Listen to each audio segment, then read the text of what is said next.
Hello and welcome to Wild Earth Ways. I'm Kat and today's video is going to be a discussion of animals in tarot and oracle decks. Before I dive into it, I want to say briefly thank you to everyone who left such kind comments on my previous video, my return to tarot. Thank you so much for your warm welcome. It really meant a lot to me and I'm grateful to every one of you who watched the video. Thank you. So today I'm asking the question, why do we look at animals?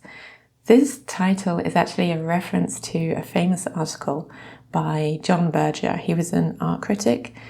He wrote The Ways of Seeing, and in the 1960s he wrote an article called Why Look at Animals, in which he addressed the marginalization of animals in modern life. And he thought about what the gaze between human and animal means to us. So I'm going to get back to these points as I take a look at animals in some different decks and the questions that this has raised for me in my practice and my thinking about animals. Now, right from the start, I have to deal briefly with a language problem. So I'm using the word animal here, and I know that you know what I mean. I'm talking about animals other than humans. So clearly the word animal does include humans because we're animals. We're mammals, we're vertebrates, we're greater apes, but we're used to using the word animal in a kind of non-scientific way to mean animals other than human animals. Our language is kind of full of these acts of othering other animals from us. So to establish humans as the exception among animals. So in thinking about this, I have to kind of acknowledge that I don't think it's fine to use animals the way I'm doing, the word I mean. But at the same time, it's very difficult to find a way around it because it's very clumsy to continually say other animals and so on. So I just want to acknowledge the issue from the start and acknowledge that humans are also animals. It's not really good enough to say non-human animals. Like if you imagine, because it defines other animals by being not human, which is not my intention. So for example, if you would imagine, say, referring to birds as non-penguin birds, as if the only bird that really matters was penguins, you can see how weird that would be. So I'm not going to use non-human animals. I'm just going to acknowledge at the outset here that our language sets up some problems for us in talking about animals. And with that said, I'm going to dive into some decks. So I'm starting with the Thistle Down deck, which is published by Stephanie Burrows and Adam Ohlers. It came out in 2024, and I actually picked this up a couple of months ago, so earlier this year, after a lot of thought and consideration, and I'm so glad I did because I think this deck is amazing. So I realize that probably most of you have seen the deck. I'm going to share some images as I talk about some of the thoughts that this deck has brought up for me. So the Heartwood deck is illustrated in this kind of storybook style, and it tells the story of this little mouse who enters into an abandoned cottage in the woods, which is kind of overrun by animals. And it's really fascinating because what we see happening in this cottage is kind of the opposite of what is our common experience for animals, because in this cottage the humans have sort of disappeared. There is some signs that there is still human activity, there may still be humans around, but they have been like pushed to the sides, they've been marginalized, and animals have taken over the cottage, which I find really fascinating because, like I say, it's kind of the opposite of my real life experience in which humans are central and animals have been marginalized. And what I also find very interesting is that we see from the animal's perspective. So for example, here you see in this card the mouse looking at the horse. So it's not just that we look at the mouse, but the mouse is looking at what he or she is discovering in this cottage. And this also is I think, a really interesting element of this deck, and I'm going to get back to that later in this video. But overall, I want to say that I think the deck is a really amazing reader, and the creators did a fantastic job with it. It reads very, very clearly. I have also got the Oak Ash and Thorn and the Smoke Ash and Embers and the Thistle Down, which I'm going to be talking about shortly. And I enjoy all of those decks, but for me, this has been by far the clearest reader. You know, when I was thinking about getting this deck, I was thinking about the storybook imagery and the question of nostalgia, because it brought back for me memories of storybooks which I read as a kid that I loved during childhood, with images of animals, and specifically mice. So when I was a child, I really loved the Brambley Hedge books. I have one here, The High Hills. The Brambley Hedge books were by Jill Barklam. They show these mice houses inside trees and hedges, and I was fascinated by these images as a child. All of the tiny details, the little objects of the mice's home. And they are extremely cozy and extremely cute. So you can see a little bit from these images how detailed and gorgeous these images are. And when I saw the Heartwood deck, it reminded me of those books, but with a kind of interesting twist, because the cottage is abandoned. The mood is quite dark. And so I felt there was this interesting mix of nostalgia and darkness in the deck, a kind of edge. And for a while I hesitated to get the deck for that reason. I thought maybe it's too dark and it's not going to speak to what I wanted to speak to, but actually I find it works amazingly. It's really evocative, and I'm really looking forward to working with it more. But it got me thinking about this question of nostalgia and childhood and animals. So I do think one reason why decks with animals are popular is because of a kind of nostalgia, because they remind us of childhood. Many of us had books with images of animals, or we watched movies with animals, or we had toys which were animal shaped during childhood. So there is this culturally an association between children and animals. Why do we surround our children with images of animals? I find this question really interesting. Where did this association come from? And if we look at it from a cultural historical point of view, we can see that during the 19th century, there was a strengthening of the association between children and animals culturally. So actually, in Western civilization, not a lot of attention was given to childhood as a concept before the 19th century, but it became much more in focus during the 19th century, when we start to see books specifically written for children, for example, much more commonly. And I'm not saying that these concepts didn't exist before or didn't exist elsewhere than Western civilization. It's just an interesting cultural moment that childhood became much more in focus and of interest within Western civilization around the Victorian period in England, around the 19th century.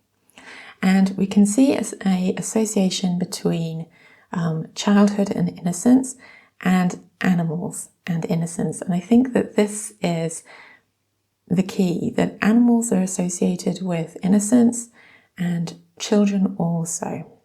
So animals may cause harm, but they are still fundamentally innocent from a moral perspective, if you take the view that they are acting from their nature, from instinct. So I have read that there is this association arising between children and animals because of this idea of innocence. But I do also think that there's more to it. I think that we want to be surrounded by animals. We miss having animals around us if we live in a way that separates us from other animals. Throughout human evolution and development, we were surrounded by other animals, and other animals were very important to humans for all kinds of reasons. And there's this idea that we are just drawn instinctively to life. It's known as biophilia, the idea that we're kind of instinctively interested in other kinds of life. And this is something which I feel is very true, that we want to be surrounded by life. And by having animals in our decks, it's one way in which we're meeting that need to have other animals around us.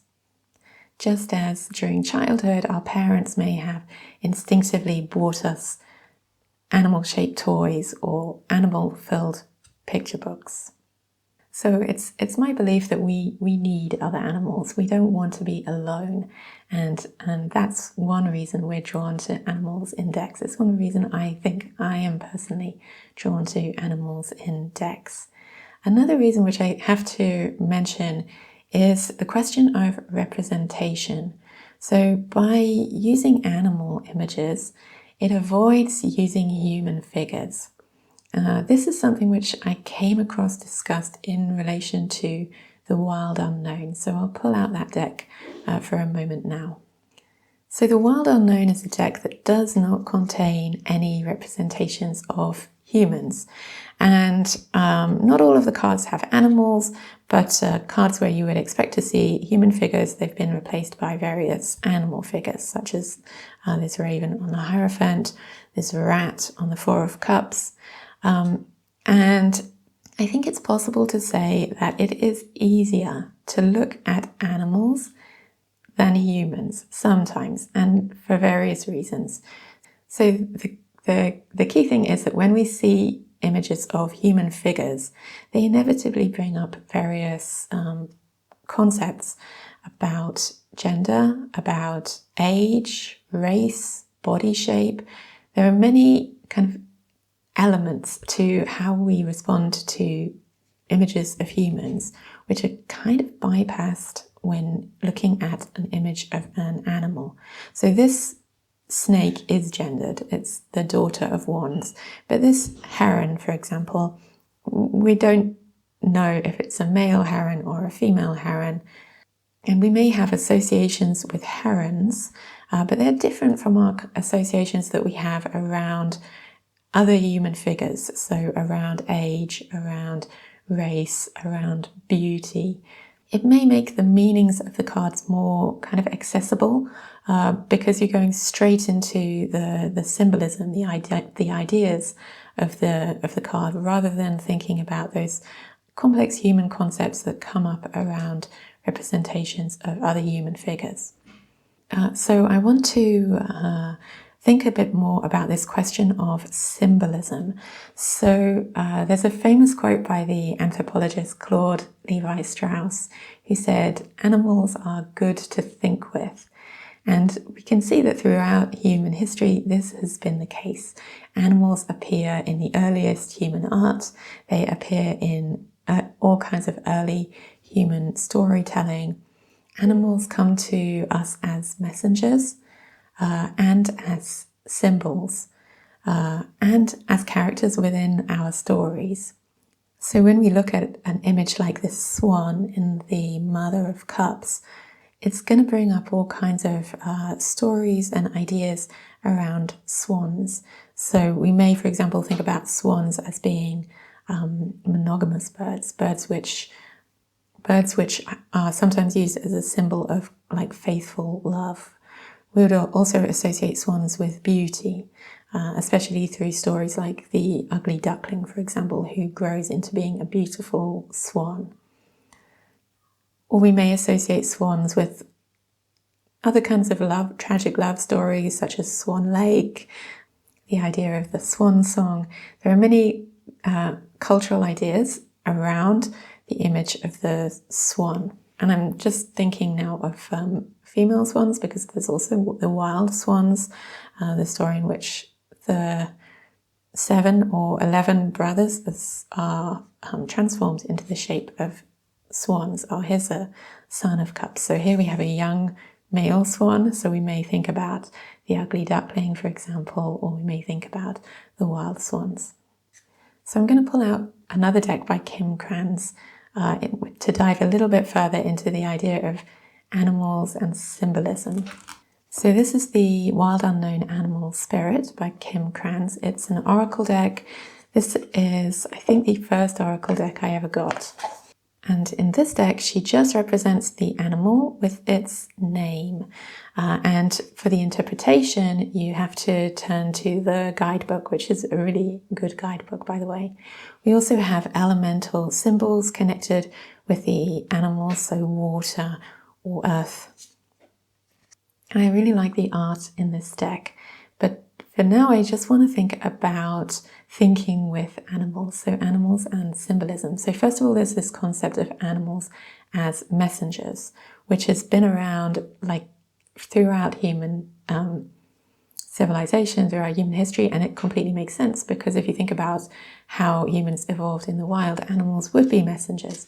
So if you hear, for example, birds making alarm calls, it could be a signal that there is danger close by. And then from this kind of natural, instinctive messenger system which other animals form, there is a concept of animals as bringing messengers from the divine. So I have one example of this, which is this book, The Iliad by Homer. This is obviously a super important book, and I personally really value and admire Wilson's translation of the Iliad.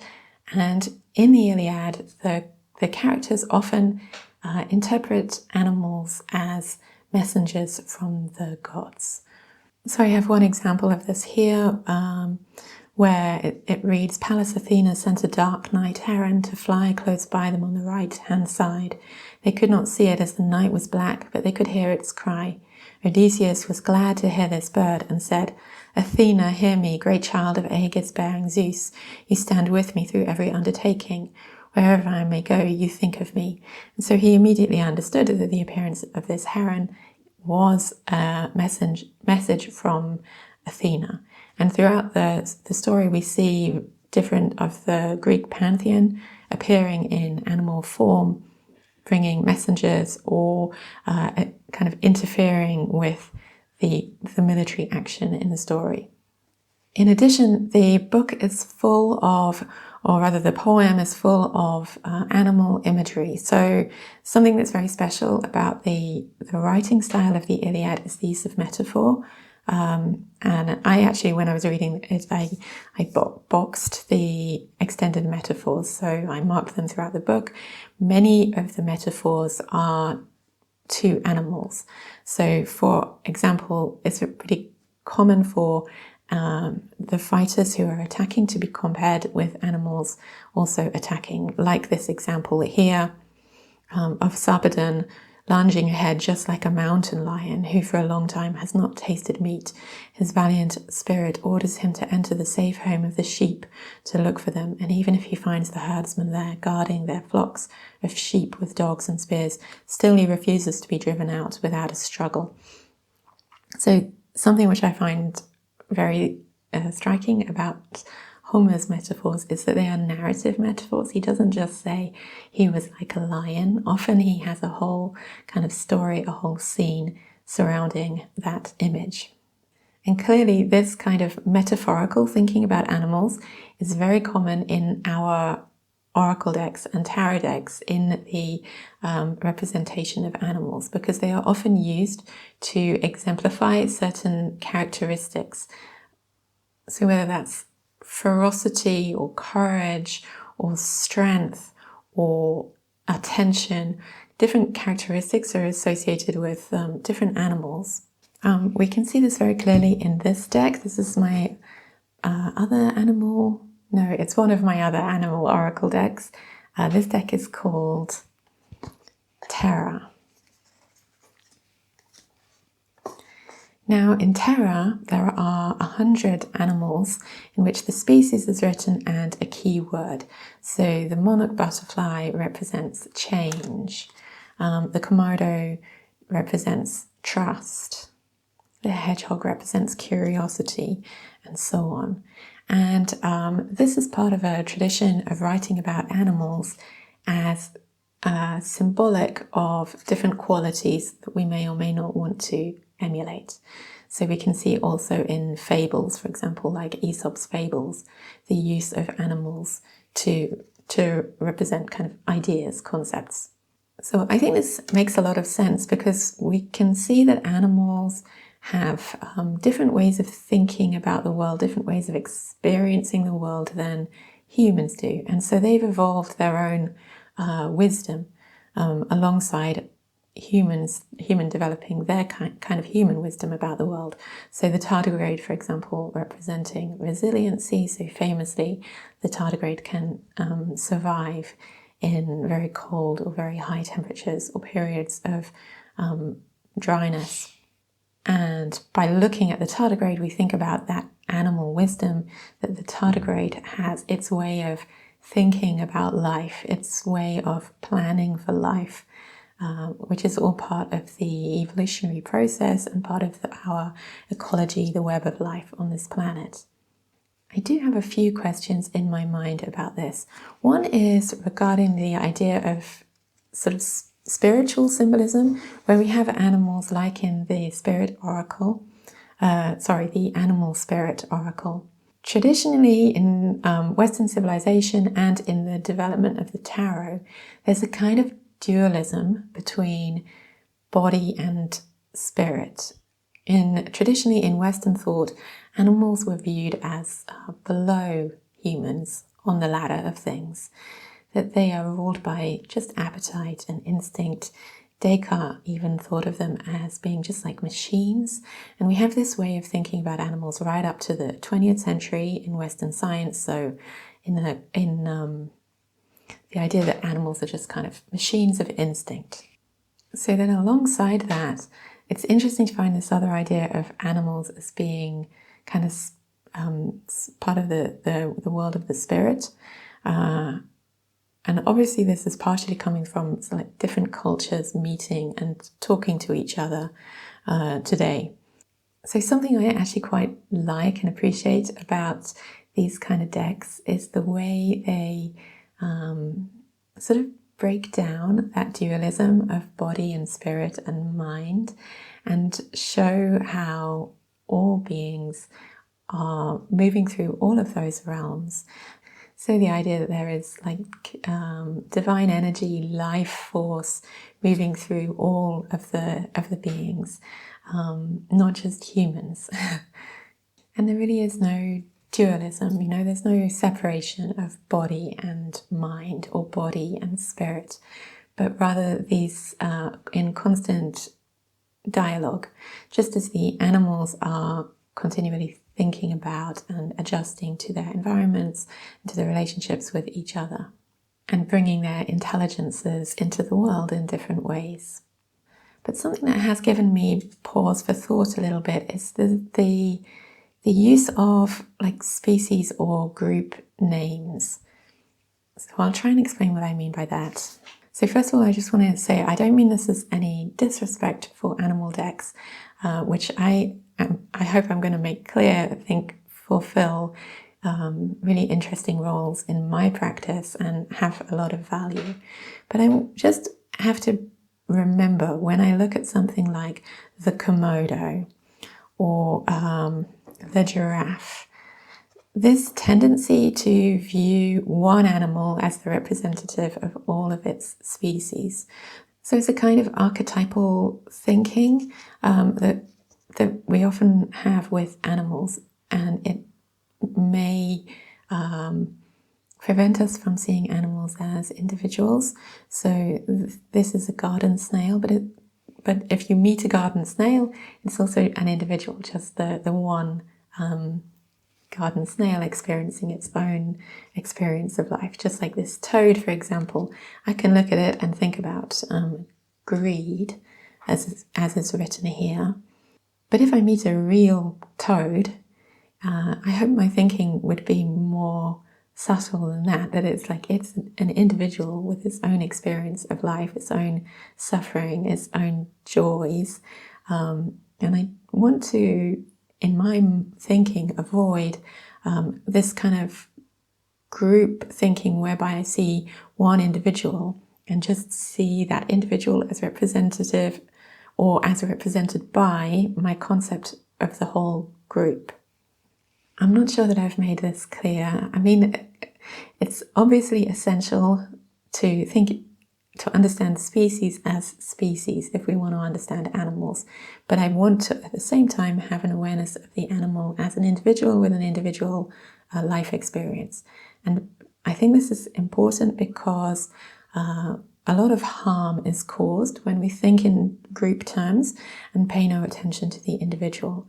So this is true this is sadly true in terms of how humans get treated in our world, like how hatred develops between different groups of humans, where we lose sight of the individual and their individual joys and suffering, and just think about the group and how we relate to the group. And also with animals, there's a tendency not to recognize the individuality of animals. And so an obvious example of this is the treatment of farm animals, where we lose sight that every single individual farm animal is an individual with their own experience of life, and who we are perhaps accepting some responsibility for their experience of life when we interact with that animal. So yes, animals are useful to think with. The chameleon here representing adaptability, for example, maybe bringing a message that I need to be more adaptable, or perhaps that I'm being too adaptable in some way in my life. But I should also have awareness of the chameleon having its own experience of life, independent of my use value for this concept in my own life. So, for example, I do often come across not chameleons, but geckos and lizards in my garden and around where I live, and I really enjoy seeing them. I enjoy seeing them enjoying the sunshine, and I also think about them with regard to the cats. So the decision whether or not to let our cats outside, for example, or my decision to feed the stray cats in our garden, how does this impact upon the lizards and the geckos who we share our space with? Now I want to come back to that, to this deck in a moment, but also to talk about this deck, which is Thistle Down, another one which I bought at the same time as the Heartwood. So Thistle Down is also by Stephanie Burrows and Adam Ahlers, and they published it in 2023. It's a gorgeous animal oracle deck. And it's a little bit different from this deck in that there are qualities in the keywords, but they're part of a story that the animal is experiencing. So it's not so much that this mouse represents the quality of patience, but rather this scene in which she's looking at the unripe strawberries is a scene in which she is displaying patience.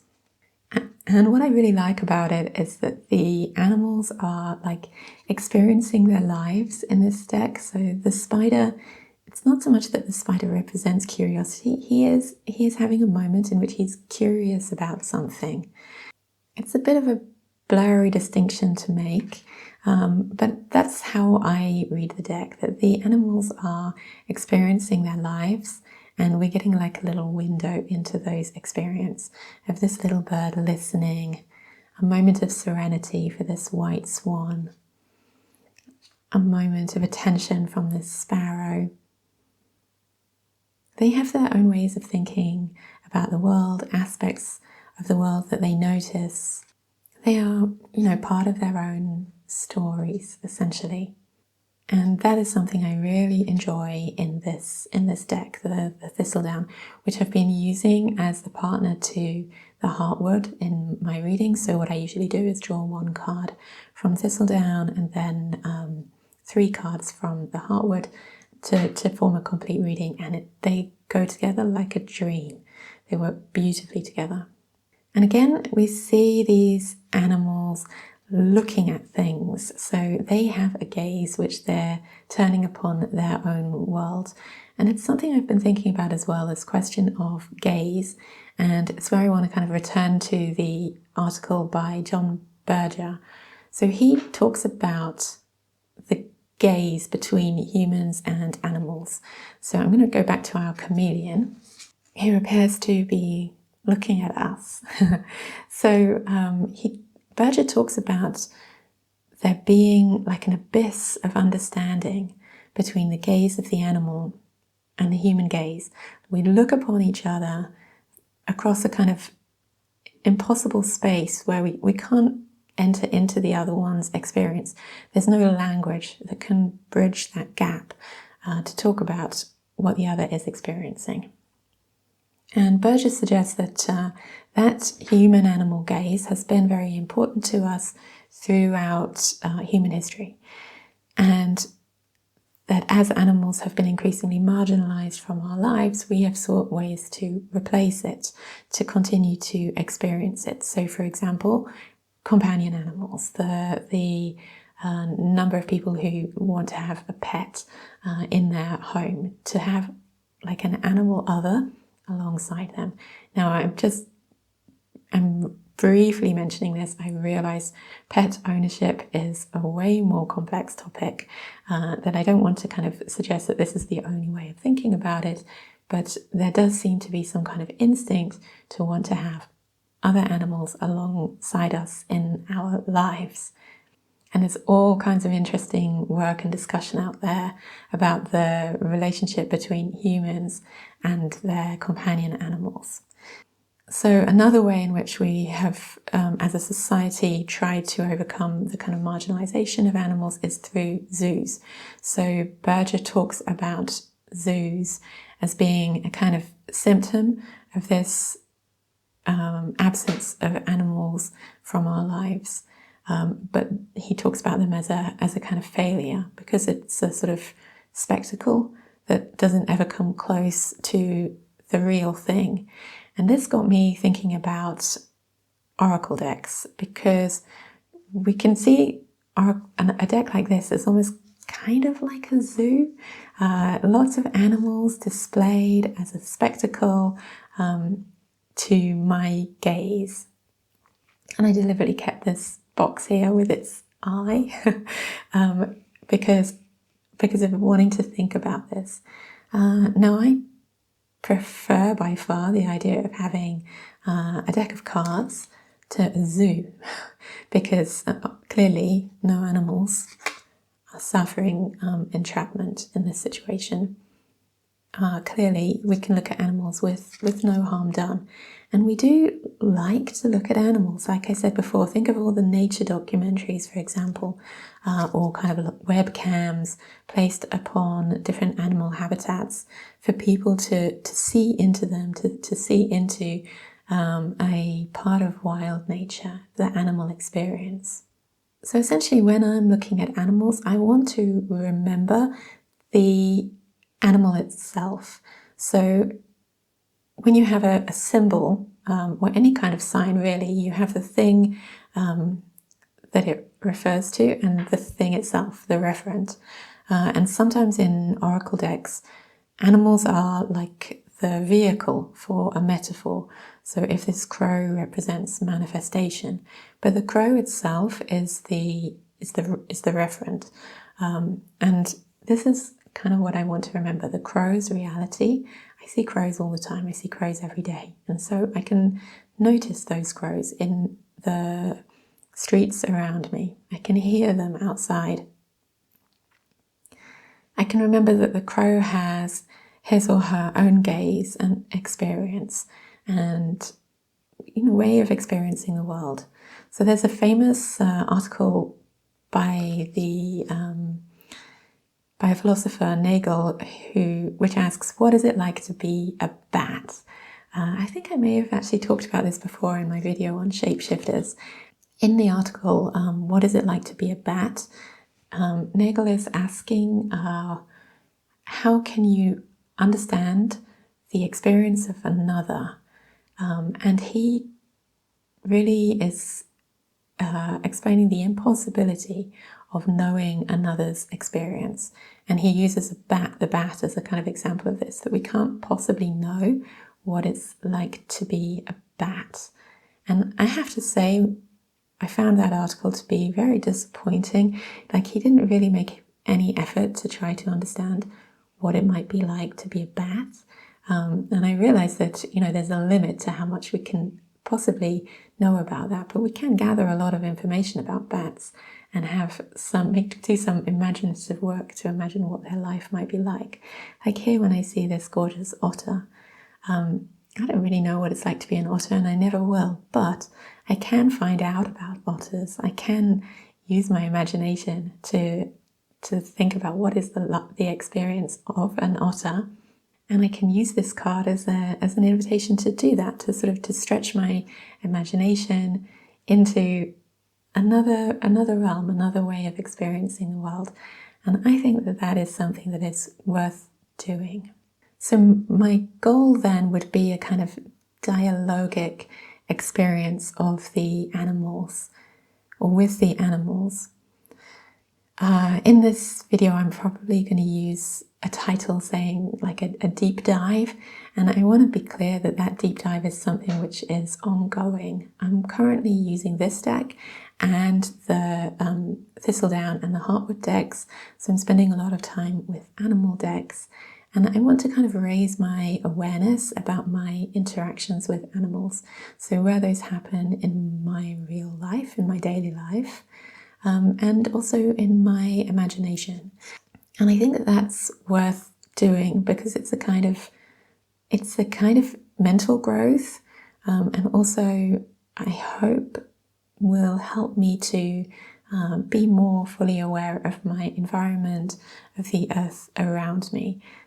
Praying mantis is an animal, for example, that we do see around us fairly often, and I find fascinating. So it's quite nice to see in this deck that there's a kind of representation of a wide range of different species from different ecosystems, whereas the Thistledown and the Heartwood are based in a ecosystem very different from where I live, but also one that's very familiar to me because it's similar to where I grew up. So essentially I'm talking about using the animals on these cards to remember a kind of sense of magical kinship with the world, to be curious about them, to bring them attention and imagination. Now I'm saying this after, although animals have been very important to me at different times in my life. I mentioned in childhood I was very interested in animals, and then later I became interested again via environmentalism, via animal rights activism, and within my work I did quite a lot of exploration of animal studies as a subject. And so I have thought and given attention to this topic at different times, but recently not so much. I would say in the past couple of years I've been very human-centered in my thinking. Partially that's because of the huge amount of human suffering currently surrounding me. I'm not talking about myself personally, but unfortunately surrounding all of us. And that has kind of pushed animals out of my thoughts. I think also pushed that kind of kinship with the earth out of my thoughts to a large extent. And it's something I want to recover with the awareness that it's not ever a case of either or. I do not think that paying attention to animals in any respects takes away from paying attention to other humans. It's not a lifeboat situation, so it's not like there's only room for a certain number of beings in the lifeboat. There's room for everyone. So yeah, I think I'm thinking about how animals remind me of our kinship with the rest of the earth, that they are teachers that bring other intelligences, and that we have interactions with them all the time. And so, we can pay attention to those interactions as well. And I am very grateful to have found these decks which work for me in my practice and are full of different kinds of animal wisdom and ways of thinking with animals. I'm going to stop my tarot flip through on this panda representing peace, since clearly peace is something that we all very much long for at this time. And I'm going to continue this kind of exploration of animals in tarot and oracle decks. And I will try and get back to you in future videos about the experience, about what I find and experience. So I'm currently reading this book, Animal Studies by Paul Waldo, which I've had for a while and have been meaning to pick up for a long time to read. So I'm getting into that now, and I'll try and bring a kind of a report back in the future on how it connects up with my tarot and oracle practice. I would love to hear from you about your own practices. What are the decks that work best for you for thinking with animals? What do animals in your decks mean to you? Did any of this make any sense? I hope I managed to convey at least some ideas about my thinking about animals. So as always, thank you so much for watching and sharing your time with me. I very much hope to see you again soon in a future video, and I wish you well wherever you are, and for all of us, for all beings on the earth, peace.